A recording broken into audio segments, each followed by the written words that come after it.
everybody, and welcome into the First and Football Podcast. Today is Wednesday, October 18th, 2023. Welcome into the latest episode. What's going on? Yes. Hope everybody's having a great week out there today. I am Justin Sutton here in Green Bay. I'm Mike, live from my minivan outside of my work. Mobile shows just for the people. That's how dedicated we are. This is what most Wednesday shows should look like. Gotta work. All righty. We're going to kick things off here. A little Monday Night Football recap. Mike, you want to get us started here? Yeah, so I got some notes from that game. The run game, atrocious. For you Eckler and Pollard fantasy guys, those guys were duds. The saving grace for Pollard was that 60-yard receiving. Broken tackle. Yeah, broken tackle. The dude, that run game not getting going was tough to watch, especially for many of us who probably were excited to see Eckler play again. Agreed. The game was pretty even, though, when it came to total plays. I think total plays were even at 61. Penalties were just about even, and each team had a turnover. I think what really gave the Cowboys the dub was I think they had 5 sacks, and some of those sacks came in clutch, and then the Gilmore interception, which helped solidify that game. So I think the only promising thing about that game for either of those two teams was the Cowboys defense.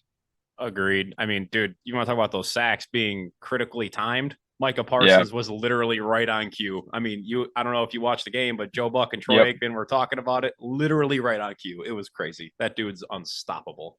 He's a game wrecker when it matters most. He reminds me a lot of a certain somebody. Yes. I know who that certain somebody is. Yeah, I had some thoughts. What did you say? I had some notes on this Monday night game too. I thought it was a better game than the scoreboard indicated, honestly. I got to listen to this game while working, since I am unable to watch the games because I work night shift. But I mean, listening, it was great. I mean, I was more into the game just listening to it than I feel like I would have been watching it after watching the recapped highlights. I think Brandon Staley needs to go. He is clearly hindering the Chargers. I'm not saying do it in season, but you should consider it. I mean, it's bad. It is really bad. Like, this was supposed to be their year, like they just signed Herbert to the deal. They still got some money to play with, and the cap only gets worse from here. And I mean, they're just stinking it up. I mean, Herbert had an uncharacteristically off game. He didn't look quite as sharp as he normally does. But I think the real story of the night was Dak.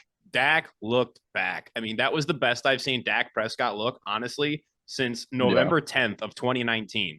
He played the Vikings. Dak went 28 of 46 for 397 yards, 3 touchdowns, and 1 interception in that game against the Vikings. He had a passer rating of 101.4. That was 2019.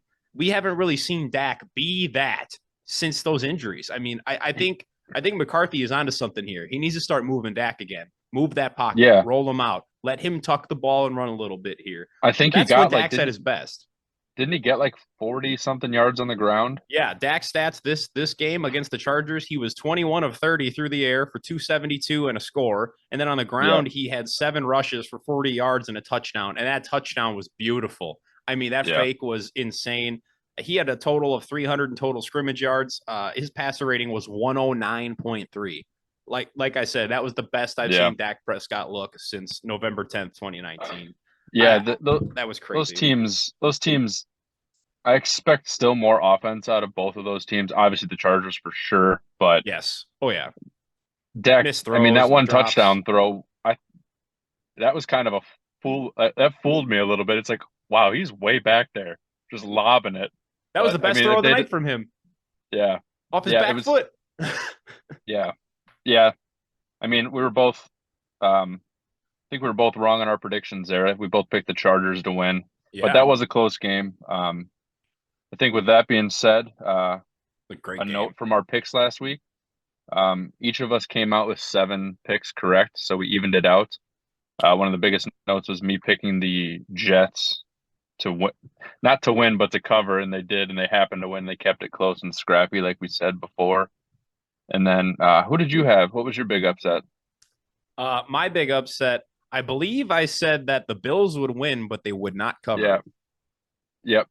Yeah, and they didn't even come close to that. I think it was Yeah. minus 14.5. Yeah. That kind Minus of hurt. 15, actually. Oh, Yeah. 15. Yeah. I definitely took that. I thought it was going to be a beatdown after losing in overseas in London, but Shout out that didn't Tyrod happen. Taylor for keeping the fort intact. I mean, he held up pretty good. Yeah. Now the rumors Forgotten. Tyrod, they're better. They may be a better team with Tyrod Taylor. I mean, I picked him up in Dynasty this week because I have Joe Burrow on bye. That's what I'm reduced to. So, I mean, Yeah. I am actively Yeah. watching the New York Giants quarterback situation this week because if he's not out there, I have to get Danny Dimes, and I might just have to go get him anyways just to decide for this week. But yeah, I digress. Yeah, great upset picks on each of our parts. I think your pick was more impressive. You had the faith in the Yeah. Jets. I mean, they, Robert Saleh after the game walked his comments back about embarrassing quarterbacks, but that's what they did. They embarrassed Jalen Hurts. They made him look Yep. like a rookie. That Yep. defense, and they did it without Sauce and DJ Reed. That's the craziest thing. Yeah. It's like Barstool Big Cat. He posts something on Twitter of all of his rankings. Football rankings are all they're all pretty goofy. And the Steelers, the Brownies, and the Jets are all in there. Their defenses will F your stuff up. Oh yeah. That's pretty much the only note about them. They're Oh going to disrupt. oh yeah. I would agree with that. Most All right, definitely. what do we got for injuries this week? Oh God, At it's another. least so far in this week. It's yeah. Say it. So far, it's already another big list. Let me see here. Yeah, let's hear So these studs that are out. yeah, we're gonna start. Well, we're just gonna go through the list here. Roshan Johnson is still questionable. I have not heard any actual detailed update on him other than just that. I think I would assume he's still in the concussion protocol. Yeah. Justin Fields is doubtful. Don't expect to see him out there. Yeah, he ain't playing, I don't think. David Montgomery, Dan Campbell said he's going to, quote, miss some time. But, I mean, if you look at their schedule, they got a bye coming up here pretty soon. Not this week, not the next week, but the week after that, I believe. So look for him to miss the next 3 weeks, probably be back after that. So you're basically probably going to be missing David Montgomery for a month, if I had to guess. Give it to Gibbs. Yeah, Jahmyr Gibbs is trending to play. That's Yep. the good sign from that hamstring injury. Looking at a little bit of tonight's matchup, Chris Olave is a little banged up with a toe injury. He was limited in practice on Tuesday. Yeah, my bad. Not tonight's matchup. Tomorrow's matchup. Yeah, Chris Olave has been dealing with a toe, but I think he's going to go. Trevor Lawrence, he's optimistic, quote, that he's going to play. He has avoided serious injury. I think he's going to play. The dude's a gamer. Agreed. Zay Jones is still questionable. He hasn't practiced either. Yeah, he keeps sitting out practices. So I mean, that's a problem for the Jags. I think that's an underrated problem for the Jags. All right, let's see here. Moving on, Jeff Wilson Jr. for the Dolphins was not activated off IR last week, but pretty sure he's going to play this week if I had to guess. Whether or not he's fantasy viable, I don't know, but he's probably going to start. I should say play. Pop Douglas or Demario Douglas and Juju Smith-Schuster are both questionable for the New England Patriots. Couldn't find a whole lot. Either way. Yeah, I couldn't find a whole lot of details on that. Just figured I'd shout it out there for you New England fans. Daniel Jones, it looks like he's trying to play this week. He said he feels, quote, a lot better. So yeah, something to keep an eye on there. Here's a big one. Kyron Williams to miss multiple weeks, but he will be back. That's good. That's good for them. They need him. Yeah. He's probably going to be back after the week 10 bye is apparently what they said. And a little underrated sneaky signing here. I don't know if anybody caught this. Everybody's talking about, oh, they signed Royce Freeman to their practice squad. Oh, they got Darrell Henderson back. The Rams also went and signed Myles Gaskin. We know that dude can run the ball in this league. So, little sleeper tip out there for anybody just to kind of keep an eye on. Not saying he's going to do anything, just a name to keep an eye on. And that's a good tidbit too, because the Steelers do like to give up running yards. So yes, they do. Speaking of running backs, Jamal Williams. Man, I missed that guy here in Green Bay. He is slated to come back off the IR. The Saints opened his 21-day window to return. We'll see if he plays this week or not. I doubt it. Deebo Samuel is considered day-to-day with his shoulder injury. Avoided serious injury, so that's good news. Christian McCaffrey. Still glass. Yeah, Christian McCaffrey has also avoided a long-term serious injury, which is good news, and it is possible he could play Monday. That is all I could find. I have a trade-in for Madison to hopefully cover my butt in case he doesn't play. I got him in fantasy, and I'm like, God, I don't want to play anybody else that You know what I'm saying? It's like Yeah. if he's gonna go and I don't play him, that's I mean, personally, if you can get him, I'd be playing Elijah Mitchell over Alexander Madison. I mean, I can't. Yeah, he's proven he true. can do it. That's for sure. Yeah, But moving on here with some more injuries, Ryan Tannehill, he got lucky, will not need surgery on that ankle, yep. but there is no timeline for his return. So I would suspect that you're looking at least. I mean, they're on bye this week and looking at least next week. It's with that high ankle, so we'll see. Damian Harris is got a neck injury and he's questionable, so I probably wouldn't expect to see him back anytime soon. Josh Allen has an injury to his throwing shoulder. Could not find the exact specifications on what that injury is, but he has avoided serious injury according to reports and MRIs. He's considered day to day. Anthony Richardson, his season is over. Done. Yes, he will be having that season-ending surgery, and that is just a fat RIP because he's really one of the more tantalizing players to watch. But Yeah, hopefully he can get back next year. Yeah. Yeah. And as far as injuries goes, that is about it. But I do have one piece of notable news here, and that is the Eagles have signed Julio Jones. Not sure what it means. Not sure why they did it, but they did it. I mean, I've never heard They to want have that depth, but yeah, maybe he can teach AJ Brown, Devonta Smith a thing or two. I mean, the dude is going to be a gold jacket wide receiver, so yeah, Philly always being aggressive. But that's all I got for injuries over here. Yeah, that's some nice depth add into that team. Yeah, I guess we could almost jump into the Jaguars Saints here right now. Yeah. Jaguars Saints tomorrow night. Saints are -1 point as of right now. I'm not going to take that line. I think that the Jags come out and win and beat the Saints. The Saints have the Jaguars' name, beating them in the last 4 games. That doesn't mean I mean, there's a little weight to that, not really, just because of the fact that these two teams are totally different. The Jaguars aren't the same old Jags, and the Saints have Olave now. They got Carr now. Kamara's back, which he's always been with that team, but the offense is different. When's the last time they played each other? I do not know the last time they played each other, actually. I did not write that down. Other notes I have, with Lawrence playing, I mean, they have the advantage at quarterback, especially with Derek Carr kind of being fragile. But isn't it an advantage? I mean, part of Trevor Lawrence's game is his mobility, and if his knee's banged up, I don't think he's going to be as mobile as normal. But that's just my opinion. Yeah.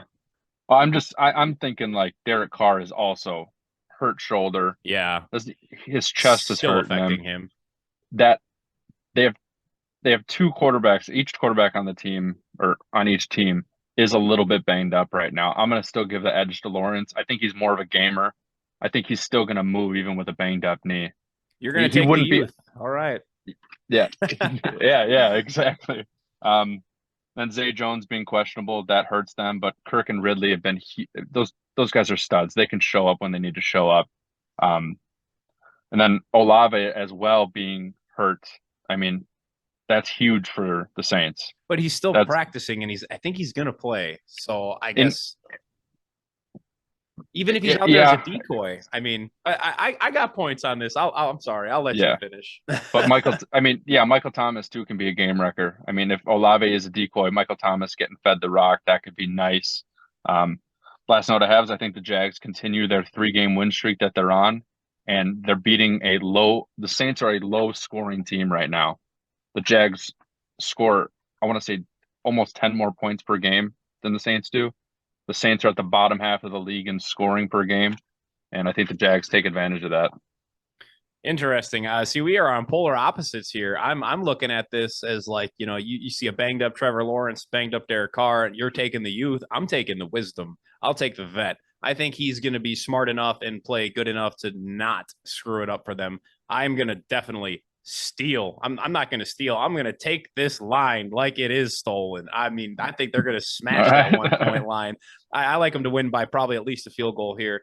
I think even you talking about Zay Jones being out, I think that's huge. I don't think that is properly, weighed into how much that affects the Jaguars offense. Yeah. And I mean, don't forget, Calvin Ridley's good, sure, but so is Marshawn Lattimore. And we've seen that dude be able to just lock people down. And I think if you lock down Calvin Ridley and you're pretty much left with Travis Etienne and Christian Kirk with a banged up Trevor Lawrence, They're going to be leaning on that Jacksonville defense. I don't think it's going to be a shootout at all by any means. I think it's going to be a lower scoring game. I would assume something like 24-21, something like that. But I could see that. I think the Saints are just too complete. Like they can just because Derek Carr is banged up doesn't mean they don't have an offense. I mean, they have Kamara. Yeah. Jamal Williams is coming back. Like I said, I don't think he's going to play this week, but like they have Michael Thomas. They have with a banged up Chris Olave. I think they have more than enough to go get it done. And that defense is still playing out of its mind. I think Derek Carr had a bad game last week, and even for his current standards, being injured and whatnot, I think Derek Carr is going to bounce back. I don't think it's a shootout, but I think the Saints are going to win this one. Yeah, I think Kamara is going to be huge with that. He's been getting a lot of touches through the air as well. Yes. I mean, that guy's a dynamic player. We've all seen him be dynamic, and I think it will be a close game, and I could see it easily being a field goal, but I don't know why. I think the Jags are just going to keep on rolling. I think Lawrence is going to just walk that injury right off, and I get it, man. You gotta keep betting the streak. The streak's only going to be wrong once. There's logic to that. Yeah, it's going to be close, but it should be a good game to watch. It should be a nice Thursday. But these Thursday games can always be weird. Everything we're saying could be blown up. This could be a 10-13 game. Like these Thursday games or it could turn into a shootout. Next thing you know, it's freaking 35-30. Like whatever. Yeah. But yeah, that's about all the notes I had for the Thursday night matchup. I'm feeling very confident about the Saints. I mean, you want to put another dinner bet on the board here? A dinner bet? Yeah, I mean, I know we talked about that before, but we could make this our first official. All right, this one is for taking the other one out and covering the bill. How about that?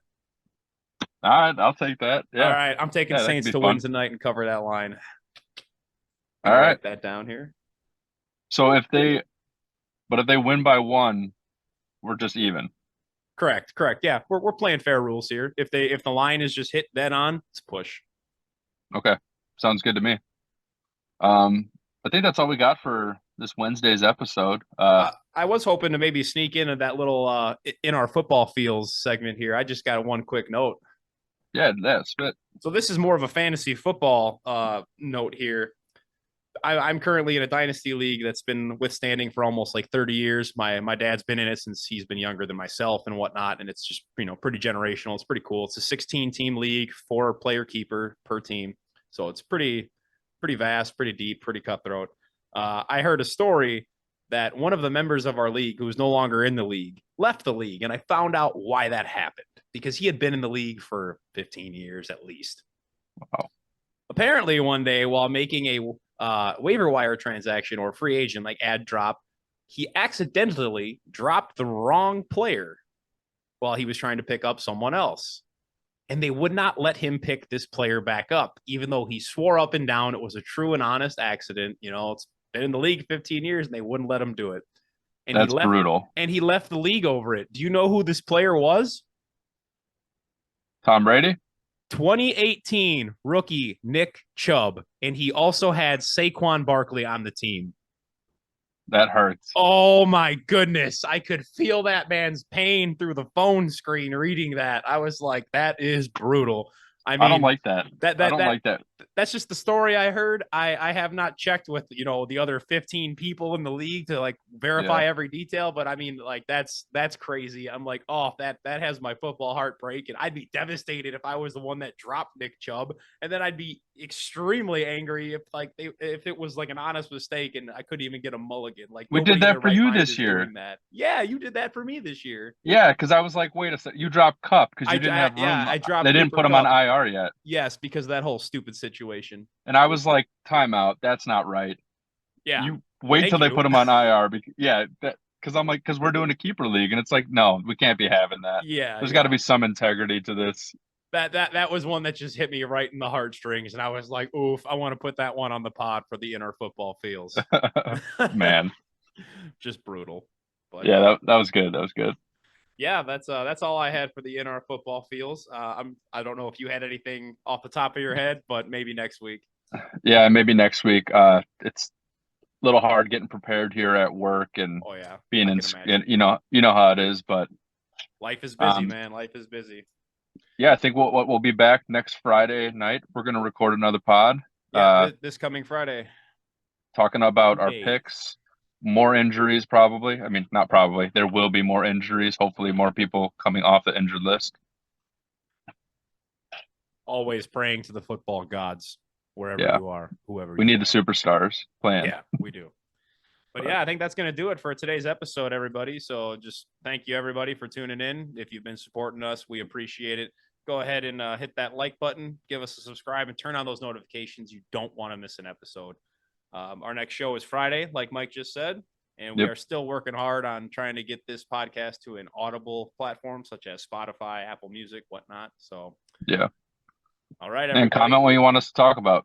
Yes, please give us content ideas, whether you disagree with us or agree with us, whatever, even just something that just crossed your mind. Let it out. We're here.